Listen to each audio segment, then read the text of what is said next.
الله أكبر.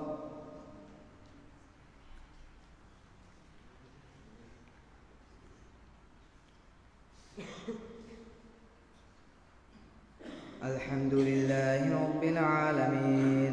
الرحمن الرحيم مالك يوم الدين إياك نعبد وإياك نستعين اهدنا الصراط المستقيم صراط الذين أنعمت عليهم غير المغضوب عليهم ولا الضالين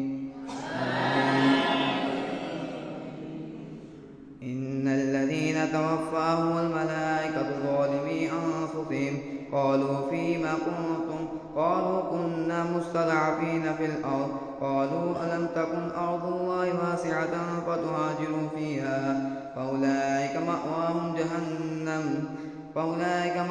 جهنم وساءت مصيرا إلا المستضعفين من الرجال والنساء والولدان لا يستطيعون حيلة ولا يهتدون سبيلا فأولئك عسى الله أن يعفو عنهم وكان الله عفوا غفورا ومن يهاجر في سبيل الله يجد في الأرض مراغما كثيرا وسعة ومن يخرج من بيته مهاجرا إلى الله ورسوله ثم يدركه الموت فقد وقع أجره على الله وكان الله غفورا رحيما وإذا ضربتم في الأرض فليس عليكم جناح أن تقصروا من الصلاة فإن خفتم أن يفتنكم الذين كفروا إن الكافرين كانوا لكم عدوا مبينا وإذا كنت فيهم فأقمت لهم الصلاة فلتكن طائفة منهم معك وليأخذوا أسلحتهم فإذا سجدوا فليكونوا من ورائكم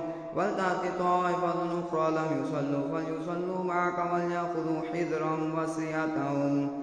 ود الذين كفروا لو تغفلون عن أسلحتكم وأمتعتكم فيميلون عليكم ميلة واحدة ولا جناح عليكم إن كان بكم أذى من مطر أو كنتم مرضى أن تضعوا أسلحتكم وخذوا حذركم إن الله أعد للكافرين عذابا